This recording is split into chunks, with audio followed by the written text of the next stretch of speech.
Dieu aime les hommes d'action. Une action vaut mieux que 1000 intentions. Écris ça. Tu étais censé être loin dans la vie, mais dans ta tête, tu es comme une vieille maman de 90 ans. Tu as des réflexions. Quand on t'écoute parler, on se dit, mais est-ce qu'elle est normale? Frère, Dieu ne cherche pas quelqu'un de parfait. Il cherche quelqu'un de disponible, quelqu'un de flexible, quelqu'un qui peut aller dans le mouvement, dans la direction de l'esprit. Les actes des apôtres ont été écrits parce que les apôtres agissaient, disait Smith Wigglesworth. Les actes, on n'a pas dit les paroles des apôtres. Renard Bonke disait, si les souhaits étaient des chevaux, les mendiants seraient des cavaliers. Donc toi, tu souhaites toujours. Ce n'est pas le souhait qui change la vie, c'est la foi qui change la vie. Il ne faut pas souhaiter, il faut réaliser. Écoute-moi, l'année se termine. Vouloir l'aide de la destinée ne veut pas dire devenir fainéant. Oh, moi je ne ferai rien, je reste là et j'attends. Dieu a dit, quelqu'un viendra m'aider. Non, les aides viennent.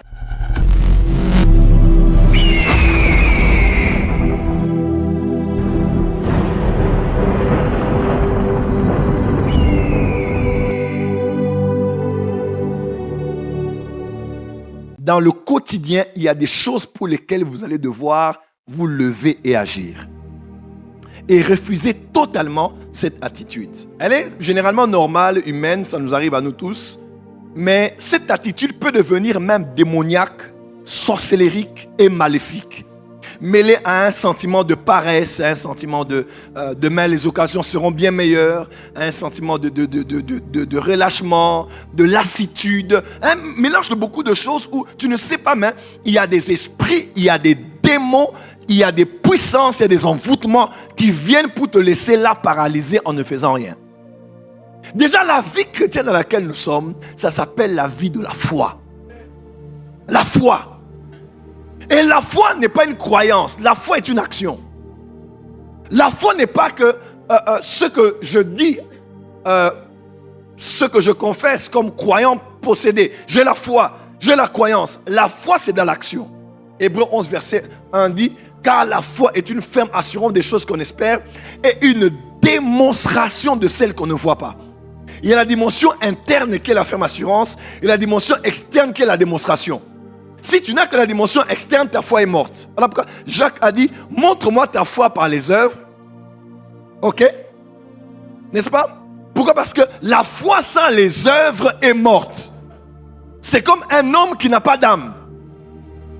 Parce que la vraie foi, elle est interne, assurance. Elle est externe, démonstration. Dit interne, assurance. Dit externe, démonstration. Cette femme à la maison, elle a dit, mais si je puis le rencontrer seulement et que je le touche, je serai guéri. Ça, c'était la première étape qu'on appelle la ferme assurance. Lorsqu'elle touche Jésus, Jésus se tourne, il dit, mais qui m'a touché? Il regarde cette femme et dit, va, ta foi t'a sauvé. Jésus a vu la foi parce que cette femme, pas parce qu'elle avait la ferme assurance, mais parce qu'elle a démontré ce en quoi elle croyait. Dis à ton voisin, la saison est bonne. Il est temps pour toi de mettre fin à la procrastination. Dis à ton voisin, c'est aujourd'hui, ce n'est pas demain. C'est maintenant, ce n'est pas après. Le diable est un menteur. Il volera ton temps, il retardera ta destinée, il tuera ta destinée pour remettre toujours à demain ce que tu dois faire aujourd'hui, en cette semaine, en ce mois d'octobre et en cette saison. Dis à ton voisin, c'est aujourd'hui et c'est maintenant. Oh, dis à ton voisin, c'est aujourd'hui et c'est maintenant. Il y a des choses dans ta destinée pour qu'elles fassent avancer ta vie. Elles doivent être faites dans un timing particulier. Tu rates le momentum, tu rates l'ouverture que tu as, tu attendras peut-être 10 ans. Tu attendras 20 ans, tu attendras 30 ans. Ce que j'aime, c'est qu'en psychologie, on parle généralement des flegmatiques, des mélancoliques, des sanguins et des colériques. Vous les connaissez? Moi, je suis un sanguin. Je suis un sanguin flegmatique. Ouais. Moi, je suis plus sanguin flegmatique. Je suis très... Les sanguins sont les hommes d'action. Les colériques prennent des fois beaucoup de temps. Mais quand ils réalisent quelque chose de très solide, en bien ou en mal. Les mélancoliques sont toujours dans les émotions. Les flegmatiques, c'est comme si tu ne connais pas trop sa position sur les choses. Je suis un peu mélancolique aussi. Parce que les prophètes sont généralement les mélancoliques. Les apôtres sont souvent des colériques. N'est-ce pas? Parce que c'est eux qui bâtissent. Les sanguins sont souvent les évangélistes et les prophètes. Les mélancoliques sont souvent les prophètes généralement. Et les flegmatiques, c'est les pasteurs. La sœur de la chorale, c'est seulement la sœur des médias. Bon, ça va aller, c'est les enfants de Dieu. Il y a des choses qui arrivent. Ça, c'est les flegmatiques. Une fois, tu ne sais pas ce qu'ils veulent. On les appelle les flégués. Dis à ton voisin, flégués. Comme les pasteurs Julien, là. Ça, c'est les pasteurs. Ouais. La paix du Seigneur Jésus. Dieu te fait du bien. Alléluia. Gloire au Seigneur Jésus-Christ. Ça, c'est les pasteurs. Généralement, les pasteurs sont comme ça. Et il faut qu'ils soient comme ça parce qu'eux, ils doivent être, ils doivent être rassurants, calmes, posés, tout ça. Voilà. Alors, chacun en a de manière innée, mais on peut aussi en développer. Moi, par exemple, il faut développer le côté colérique parce que les grands leaders sont des colériques généralement. Tu ne peux pas être un grand leader si tu n'es pas colérique. Quand on dit colérique, ce n'est pas la colère. Hein? Quelqu'un me comprend? Voilà.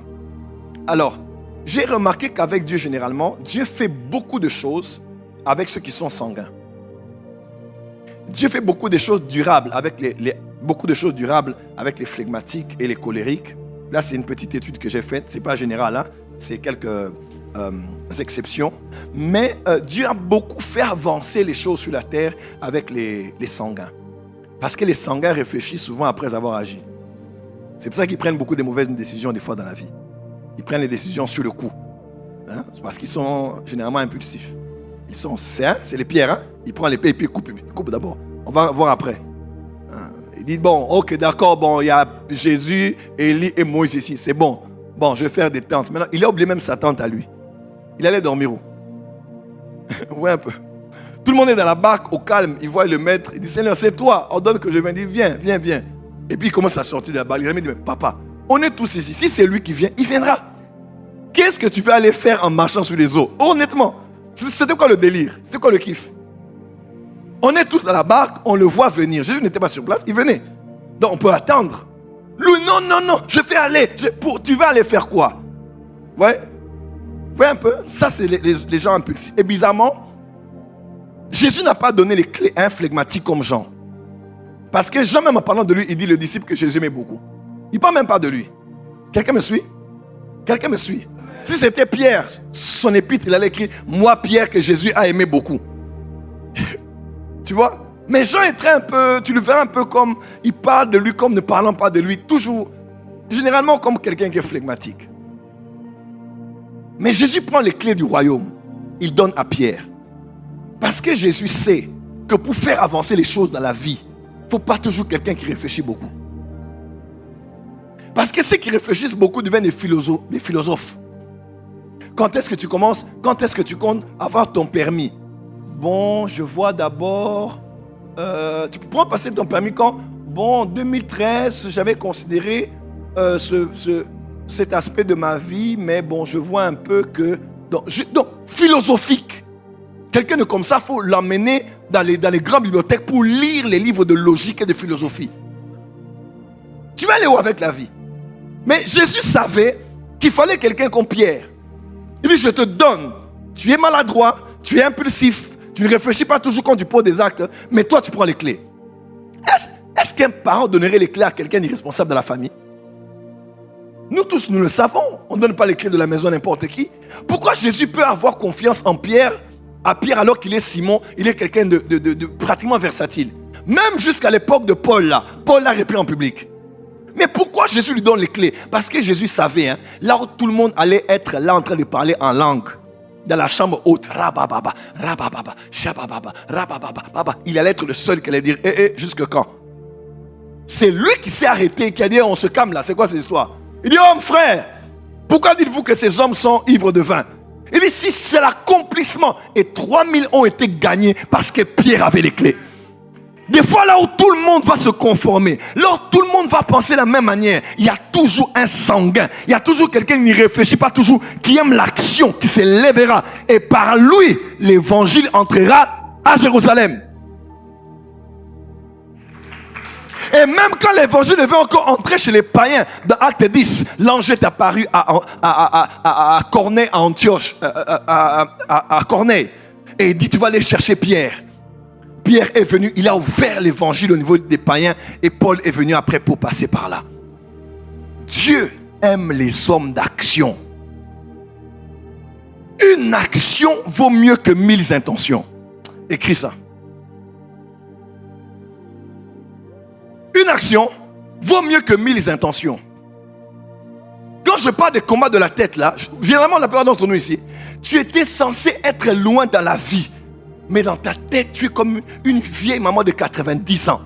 Tu as des réflexions. Quand on t'écoute parler, on se dit, mais est-ce qu'elle est normale? Frère, Dieu ne cherche pas quelqu'un de parfait. Il cherche quelqu'un de disponible. Quelqu'un de flexible. Quelqu'un qui peut aller dans le mouvement, dans la direction de l'esprit. Dis amen bien. Amen. Les actes des apôtres ont été écrits parce que les apôtres agissaient. Disait Smith Wigglesworth. Les actes, on n'a pas dit les paroles des apôtres, mais les actes des apôtres. Dis à ton voisin, est-ce que tu peux agir? Une action vaut mieux que 1000 intentions. J'irai, je ferai, je tournerai, j'étudierai, je ferai la formation. Bon, je partirai comme ça. Je commencerai, j'investirai, je ceci. Je veux un compte en banque, j'irai à la préfecture. Tu diras, toi c'est toujours demain. Qu'est-ce que tu as déjà fait aujourd'hui? Renard Bonke disait, si les souhaits étaient des chevaux, les mendiants seraient des cavaliers. Oui, oui. Donc toi tu souhaites toujours. Ce n'est pas le souhait qui change la vie, c'est la foi qui change la vie. Il ne faut pas souhaiter, il faut réaliser. Il ne faut pas souhaiter, il faut réaliser. Écoute-moi, l'année se termine. Hein? Vouloir l'aide de la destinée ne veut pas dire devenir fainéant. Oh, moi je ne ferai rien, je reste là et j'attends. Dieu a dit quelqu'un viendra m'aider. Non, les aides viennent quand toi tu es en mouvement. Quand tu bouges, il bouge. Quand l'eunuque avait le livre du prophète Esaïe et qu'il avançait, Dieu l'a dit, approche de ce char qui avance aussi. Il dit, est-ce que tu comprends ce qu'il est écrit? Il dit, parce que personne n'a pu m'expliquer. Il commence à l'expliquer. Il dit, mais il y a de l'autre côté. Puis-je être baptisé? Il le baptise. Pourquoi? Parce qu'il a avancé. Dis à ton voisin, on ne peut t'aider que si tu avances. On ne peut t'aider. Arrête d'être là comme ça. Papa, tout le monde, c'est pas tout le monde qui a la patience de porter les gens qui pèsent lourd. Hein? Donc toi, il faut d'abord te convaincre, il faut d'abord te mettre à l'aise, puis il faut te porter. Des fois, ce sont les esprits qui ralentissent ta vie. C'est les esprits qui bloquent ta vie. Frère, quelqu'un a dit, hein, priez. Il a dit, travaillez comme si tout dépendait de vous. Mais priez parce que tout dépend de Dieu. Une action vaut mieux que 1000 intentions. J'irai, je ferai, je tournerai, j'étudierai, je ferai la formation. Bon, je partirai comme ça. Je commencerai.